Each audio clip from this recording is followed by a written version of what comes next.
गलत शिक्षा से बचे। देखिए, एक तरफ परमेश्वर की व्यवस्था है, दूसरी तरफ एक और व्यवस्था चल रही जो शैतान की ओर से।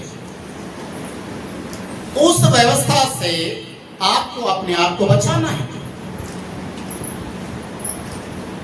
परमेश्वर के वचन में पौलुस ने कई बार शिक्षा दिया कि आने वाले समय में कौन सी शिक्षा इस दुनिया में वो खड़ी होगी, कैसे अपने आप को बचाना है, कैसे अपने आप को परमेश्वर की व्यवस्था में बनाए रखना है। पहला थिस्सलुनीके की किताब उसका 5 अध्याय 21 पद आप पढ़ेंगे। पहला थिस्सलुनीके उसका 5 का 21।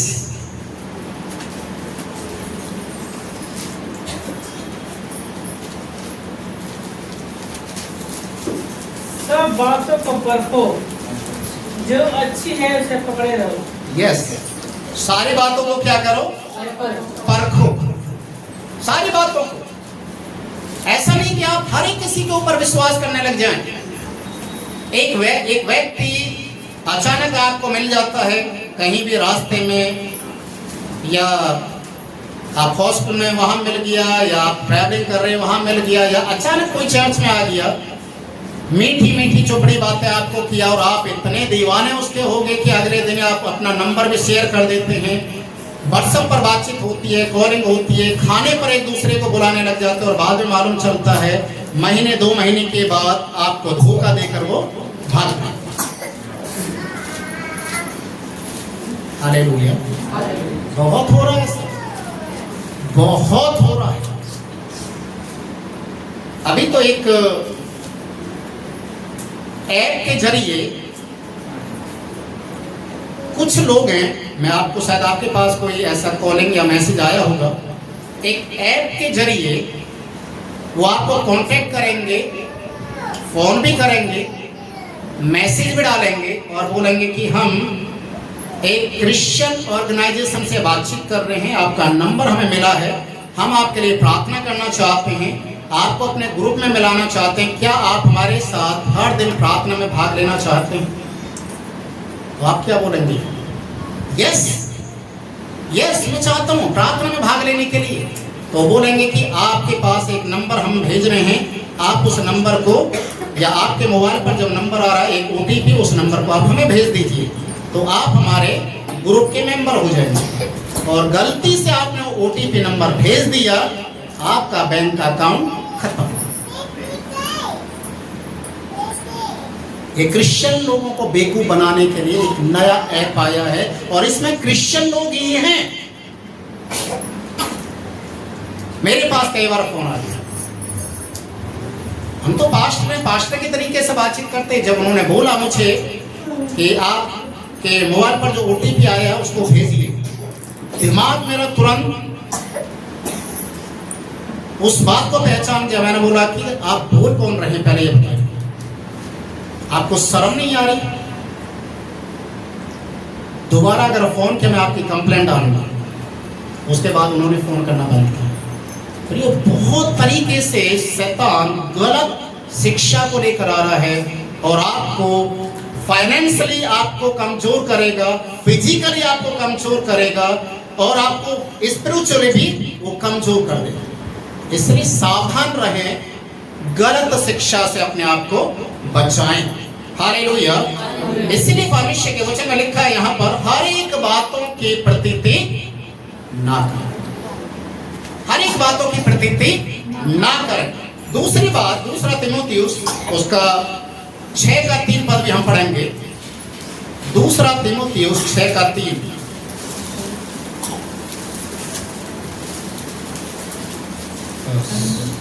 पहला तीमुथियुस।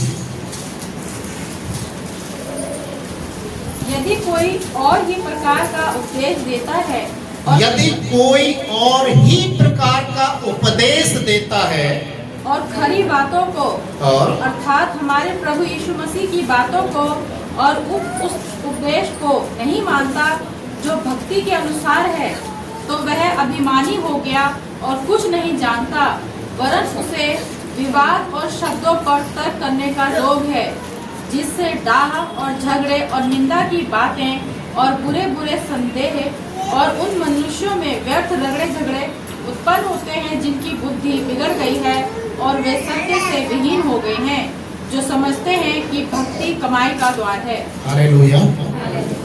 वचन को ध्यान से पढ़ें, यहाँ पर साफ लिखा हुआ है, साफ है। ऐसे लोगों की भक्ति केवल एक ही बात पर टिकी हुई है, धन कमाना है, लोगों को बेवकूफ बनाना है, वचन को तोड़ मरोड़ कर प्रचार करना है, वचन के अंदर आपको कंफ्यूजन में डाल देंगे, आपको इस तरीके की शिक्षा देना शुरू करेंगे कि जिससे विवाद खड़ा हो जाएगा, घर में क्लेश बन जाएगा, शांति भंग हो जाएगी, आपके पति पत्नी बच्चों के बीच में कलेश हो जाएगा। और ऐसा करके उन लोगों को बड़ा मजा आता है जो परमेश्वर की भक्ति का रूप धारण करेंगे पर उसकी शक्ति को नहीं मानते। ऐसे लोगों से सावधान होना है। आपको कई लोग ऐसे भी मिलेंगे, वो कहेंगे मैं पहले बहुत अच्छा वर्शिप करने वाला था, मैं पहले बहुत बाइबल पढ़ता था, बहुत प्रचार करता था, मैं जगह जगह जाकर प्रचार करता था। बहुत लोग मिलेंगे आप उनकी बातों को सुनने के कारण आप कई बार कंफ्यूज हो जाएंगे। ओ, इतना धर्मी व्यक्ति, इतना सब कुछ करने वाला व्यक्ति, इतना उपवास रखने वाला व्यक्ति, इतनी जगह जा जाकर प्रचार करने वाला, देश विदेश में जाकर प्रचार किया, जो किया था वो किस में आ गया? किस में आ गया? इसका मतलब आपसे जो बातचीत कर रहा हूं कौन है? जो आपसे बातचीत कर रहा हूं कौन है? वो भूत है। वो भूतकाल की बातों को कर रहा है।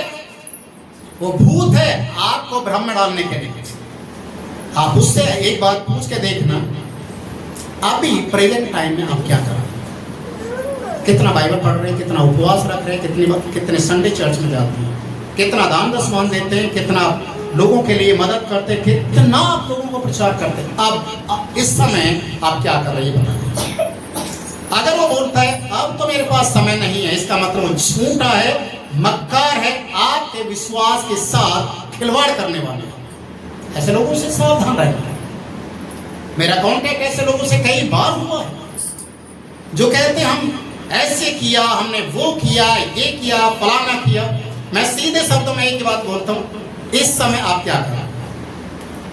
मैं कुछ नहीं कर रहा, साइड में हो जाए। हम उन लोगों से बातचीत करते हैं जो आज इस समय जो करते हैं, प्रभु से प्रेम करते हैं, प्रभु की आज्ञाओं का पालन करते हैं, हम उनसे बातचीत करते हैं। भूतकाल की बातों से, भूतकाल की बातों को सुनने के लिए हमारे पास टाइम नहीं है। हमारे पास है भविष्य में होने वाली घटनाओं के बारे में सुनने के लिए, उनको सिखाने के लिए कि भविष्य में अगर आप नहीं सुधरे तो क्या होने वाला है। Hallelujah, hallelujah.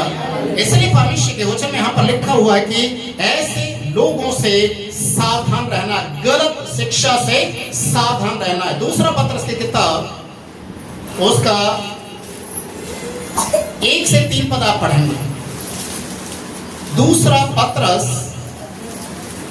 2 का 1 से 3 पद। और जिस प्रकार उन लोगों में झूठे भविष्यवक्ता थे, उसी प्रकार तुम में भी झूठे उपदेशक होंगे, जो नाश करने वाले पाखंड का उद्घाटन छिपाकर करेंगे और उस स्वामी का जिसने उन्हें मोल दिया है इनकार करेंगे और अपने आप को शीघ्र विनाश में डाल देंगे। और बहुतेरे उनकी नाई लुचपन करेंगे, जिनके कारण सत्य के मार्ग की निंदा की जाएगी। और वे लोग के लिए बातें गढ़कर तुम्हें अपने लाभ के कारण बनाएंगे, और जो दंड की आज्ञा उन पर पहले से हो चुकी है उसके आने में कुछ भी देर नहीं, और उनका विनाश रुकता नहीं। Hallelujah, hallelujah. क्या लिखा है यहाँ पर? तो समझ में आया? जिस प्रकार उन लोगों में झूठे भविष्यवक्ता थे, किन लोगों में? पहले समय की कलीसिया में। उस समय झूठे उपदेशक थे, भरमाने वाले थे, नाश करने वाले थे, पाखंड करने वाले लोग थे, और वो छिपकर लोगों के बीच में दबे हुए पैर जाते थे और लोगों को विनाश की ओर लेकर जाते थे। वो सारी चीजें आज भी होती हैं। प्रिय भाई और बहनों, आज लोग ज्यादातर किस चीज को देख रहे हैं मालूम है? बड़ी भीड़ होनी चाहिए, बहुत सारे इंस्ट्रूमेंट बजने चाहिए, हू हल्लड़ होना चाहिए, लोग एंजॉय करने चाहिए। ऐसी संगति में जाने के लिए लोग तैयार हैं। क्यों मालूम है? क्योंकि उनको मजा आता है। वो आराधना करने के लिए नहीं, पिकनिक मनाने के लिए जाते हैं, एंजॉय करने के लिए जाते हैं। खाना चल रहा, लंगर चल रहा है, चाहे घंटों वहां पर समय बिता दें, एक टाइम का नहीं, 2 टाइम का, 3 टाइम का खाना खाएंगे, हिलेंगे नहीं वहां से। आज ऐसे लोग बिगड़ रहे हैं। ऐसे लोगों का परिणाम कब सामने आएगा? जब उनके जीवन में कोई दुख समस्या आएगी और ऐसी बड़ी सभाओं के लिए वो जब कांटेक्ट करेंगे उनसे कि मेरे घर में दिक्कत होगी, आप आ जाइए प्रार्थना के लिए, आपको ठेंगा मिलने वाला है। आपका फोन नहीं उठाएंगे, आपको नंबर नहीं देंगे। पर जो ग्रास लेवल के जो पास्टर होते हैं वो आपके साथ परिवार वाला संबंध रखेंगे, आपके सुख दुख में खड़े हो जाएंगे। पर ऐसे स्टार प्रचारक जो स्टार के रूप में चमक रहे हैं, बहुत जल्दी जमीन पर वे गिरने वाले हैं। बहुत सारे लोगों के लिए ये ठोकर का कारण में बनने वाले हैं और होते हुए जा रहा है। बाइबल में लिखा है ये सारे लोग पाखंड करने वाले लोग, इनके लिए दंड की आज्ञा हो चुकी है। प्रिय भाई और बहनों, परमेश्वर का वचन यहाँ पर एक बात को हमें सिखाता है कि अपने आप को हमें ऐसे लोगों से बचाना है, गलत शिक्षा से अपने आप को बचाए रखना है।